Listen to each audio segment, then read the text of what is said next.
Hello, my name is Claire Christian. I'm standing for Douglas South election. And Claire, you first stood in the by-election in August last year. So you've had, about sort of 9 months or so in the job. And I just wonder, first of all, how it's lived up to your expectations. It's been amazing, and I'm really humbled by working with actually really fantastic people. It's not been an easy task, I can honestly say that. But I've really hit the ground running, and I hope that I've lived up to my expectations for the Douglas South constituency. I mean, it was something of a career change, wasn't it? Because you had a long career in the fashion industry. You were also a teacher for a time in Northumberland as well, secondary school teacher, I think. What was it that made you want to make that leap? Well, actually, yes, you're absolutely right. I have had a long career in the fashion industry, but it was the 2 years in serving public service as a teacher that I absolutely loved.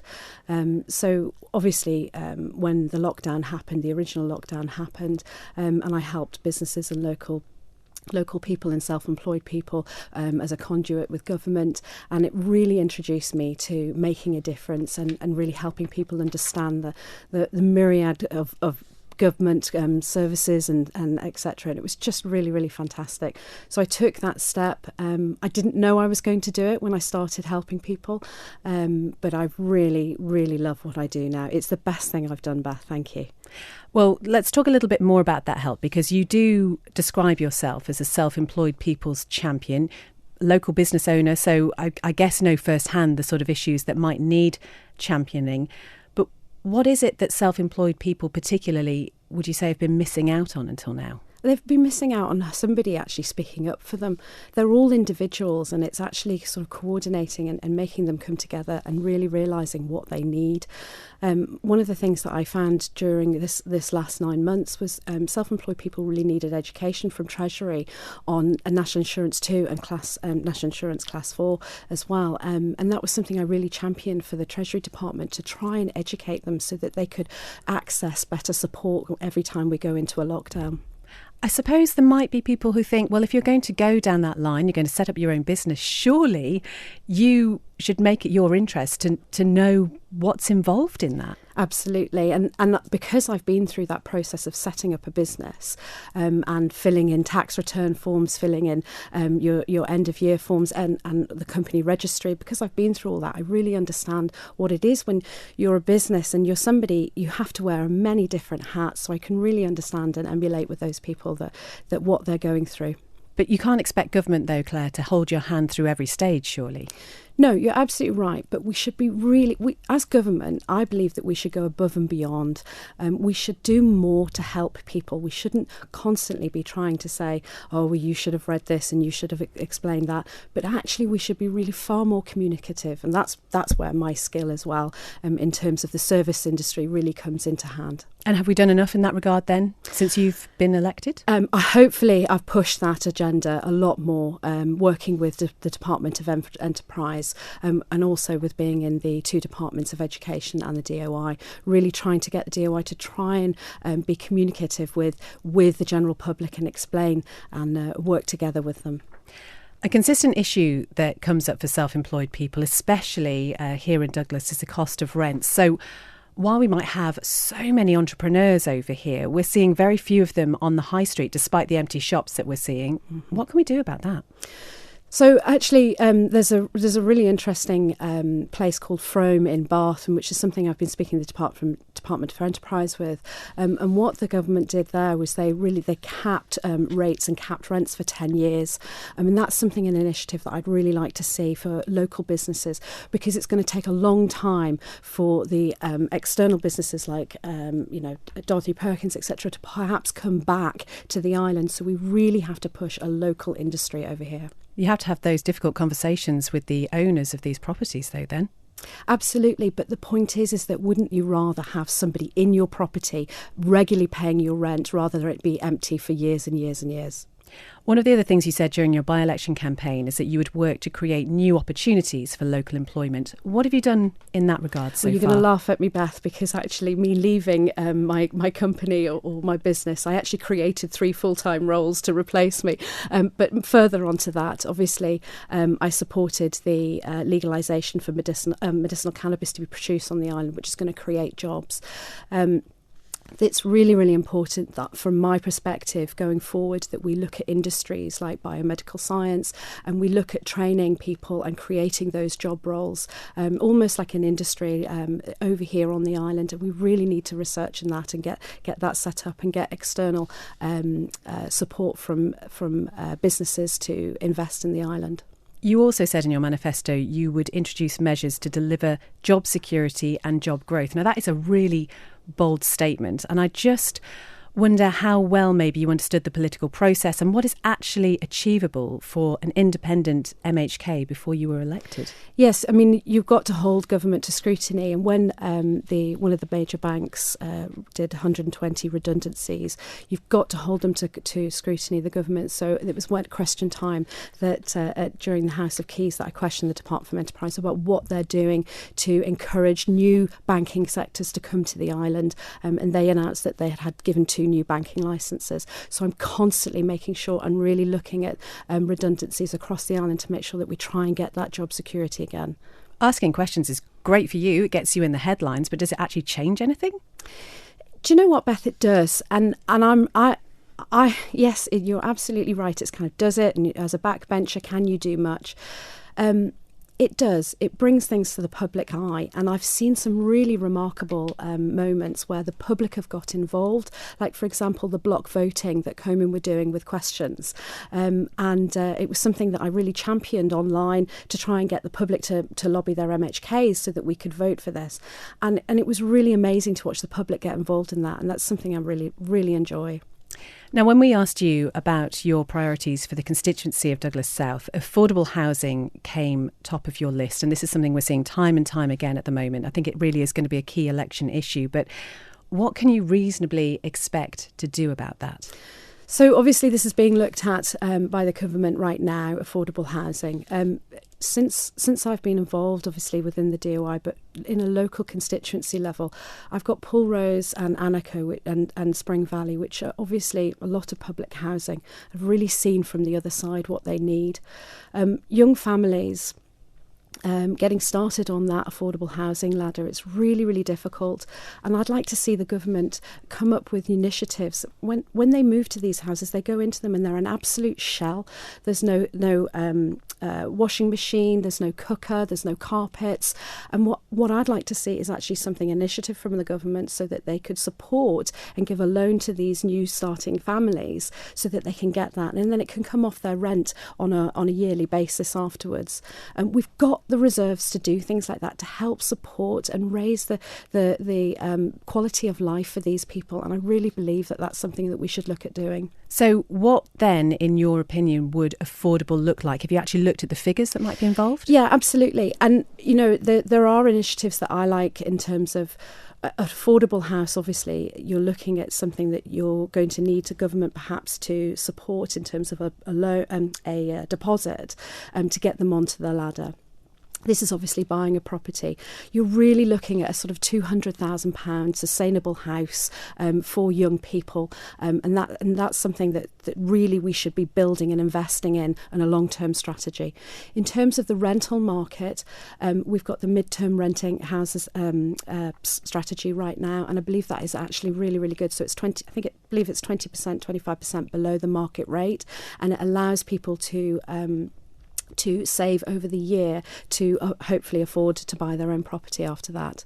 Not everybody has the ability to stay with mum and dad, you know, but I see a lot of young people coming back here and doing that. And actually I'm hearing from a lot of parents that they want to get their children out of the house as quickly as possible and get them onto that property ladder. So this is something that you would be happy to use what reserves we have for, but something else you've told us that if you're successful in September you'll continue to work on is to maintain and protect accessible local primary health care. Now, you did have that issue with the Snowfell surgery in Annika, GPs announcing they were planning to hand back their contract over funding issues. You and your constituency colleague were contacted by concerned residents in the area. You pushed for a solution, and in April came the news that it would stay open. So healthcare is naturally a really emotive subject, but I wonder how practical it is that government is almost held to ransom on issues like this. I mean, what else in healthcare might have to go because of money that needed to be directed to that issue, for example? Yeah, it's a good point. And obviously, when you look at the constituency for Douglas South, you've got 5,000 constituents, and it's really, really essential that we've got the primary healthcare available. It's absolutely something the government needs to make sure is there, because ultimately if we don't get early intervention, we're going to have a knock-on effect later on, and it's going to cost the government more. So we do have to focus and channel our efforts in primary healthcare. And also I'd like to see mental health in that primary healthcare as well, because that's a really major issue and something I fully support. But there are so many issues, aren't there, Claire? And that's there it. And I keep saying this, and I'm sure people are getting fed up of hearing the same expression, but there is a limited amount of money. And as a national MHK, I guess you have to balance local demands against the national needs. And how do you do that? So from my short time being in the government or in working as a parliamentarian, what I'd really like to see is a centralised government, one that focuses, and you'll probably hear a lot of people focusing on this, but what it does is it means that you centralise priorities. People will understand if you say to them, we need to prioritise mental health over your potholes this year. I'm not saying that's as clear cut as that, but if we absolutely prioritise these issues and really explain it to the public and tell them that that's what our focus is, then I believe that that's what we can do. Well, you are a member of the Department of Infrastructure currently, so you would be happy for the money to be redirected away from potholes, which again is a hot topic at the moment. It's really been eye-opening working in the Department of Enterprise and the Education Department. What I see is departments who get given budgets to spend over the year, and if they don't spend it, then they're really nervous about not getting that budget next year. If we centralise these budgets, then what will happen is there won't be that threat. There'll just be the demand for the need. So I really hope that will work. But yeah, you're absolutely right. Working in the DOI, it's been really amazing, and if I get the opportunity now to say how nobody says this, but there's some really, really hard-working people, from across to engineers to bus drivers to the people that just work generally just in the offices there. They're really passionate about public service, and it's really lovely to see. Well, interesting that you mentioned bus drivers, because within the DOI you have responsibility for public transport, and on April the 19th a new bus timetable was introduced. At the time you said it was important for the timetable to adapt to provide a service that was inclusive. Understandably, when things change, some people aren't going to be happy. How much input do the people who actually use the service, who actually have knowledge of how it works for them on a day-to-day basis, how much input do they actually have when it comes to creating a new inclusive timetable? So this is something that I'm championing right now, so accessibility and equality for all. So I've started a steering group which will deliver a new policy for bus fanning. The situation has been over this administration before, or more or less before I arrived, where they've been reducing services, and that's mainly been because Treasury have made cut costs for the SAVE programme. You can't maintain the same services if you're cutting costs. It's just a fact. So what we need to do in the next administration is we need to decide what our public transport means to this community. It really is a most essential part of getting people to and from work, from keeping people connected to essential services like doctor surgeries, etc. And we've got to almost ring fence that policy and make sure that we absolutely focus on those issues. I'm really passionate about public transport. I didn't think I was going to be, but I've firsthand seen how it really affects people and how people really rely on this service. Well, some of the people who were affected were residents of Foxdale. They were so worried they called a public meeting last week, as we're speaking now, about the proposed replacement of some bus services through the village by demand responsive services. The commissioners say they weren't consulted before these proposals were submitted for approval to the Road Transport Licensing Committee. And I have to ask you, why not talk to the people who are actually directly affected, who know these areas before plans are put in? And this is your responsibility, Claire. Yes, I agree. I completely agree.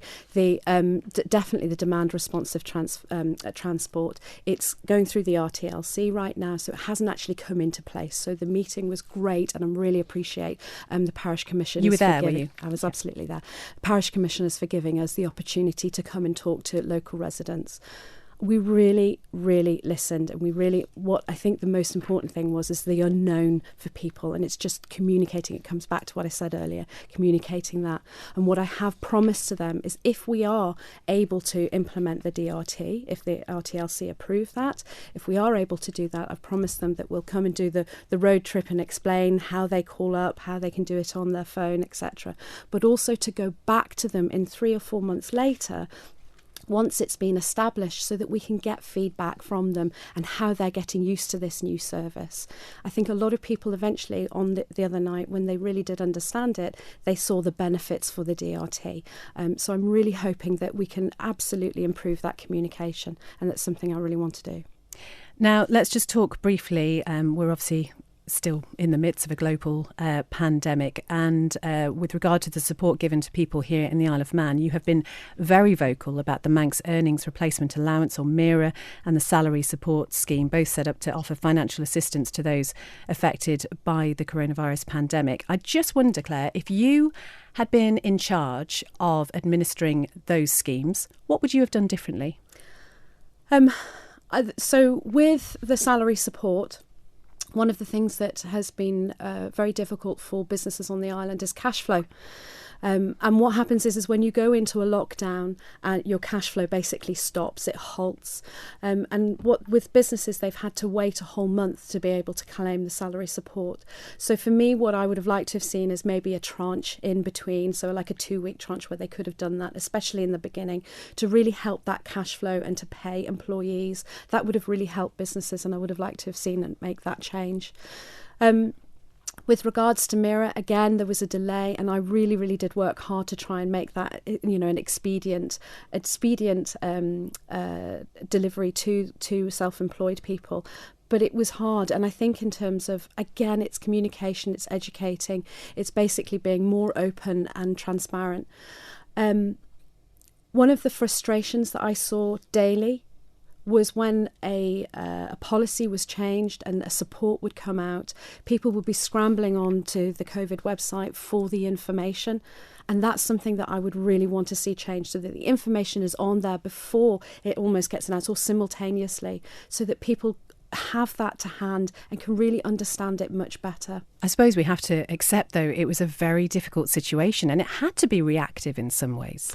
It did have to be reactive, but you've got, when I see this now, you've got 24 MHKs that are all really smart people, and all you have to do is ask them the questions: what ifs, and what can we do?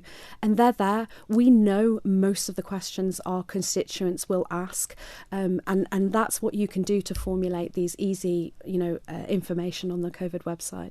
So then, Claire Christian, we're looking ahead to September the 23rd this year, and I just wonder what it is you are promising your constituents on a local and a national level. What would you do if you're re-elected? Thank you, Beth. So I really hope to obviously promote local primary health care and sustain that in Douglas South, and then champion excellent community education as well. And just tell me what community education means. So it's really important.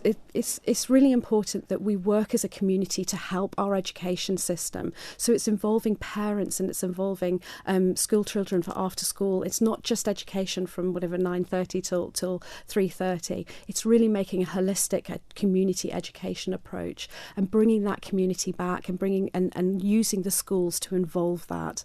You've been a member of a department. How much influence then have you had in pushing that agenda forward? So one of the parts that I have managed to do is set up a breakfast club with Manor Park and Annika School, and worked with the head teacher and worked with the local supermarket as well. And it's actually going to start after the TT half term for a 6-week period as a pilot. And the idea and the concept of that is so that so that actually it benefits parents, so that they've got somewhere to drop off so they can get to work. It makes the children obviously get involved in the community, not just in terms of learning, but being involved with breakfast, and gives them a really good start to the day. It also obviously raises attainability and attention when they're in the class. So these are sort of initiatives that I'm looking at, and I would love to see something like this rolled out across the island, a breakfast club that was a continuous one, and the one that was supplied for all. So a dedication to healthcare, education. Why should the people of Douglas South trust you with a vote on September the 23rd? You've got about 30 seconds. Okay, so I have listened, and I have acted, and I have fixed things, and I have been that strong voice, and I hope that I've kept my promise to Douglas South constituents, and I really hope that they'll vote for me on September 23rd so that I can continue to make an impact and serve the community. Claire Christian, thank you. Thank you.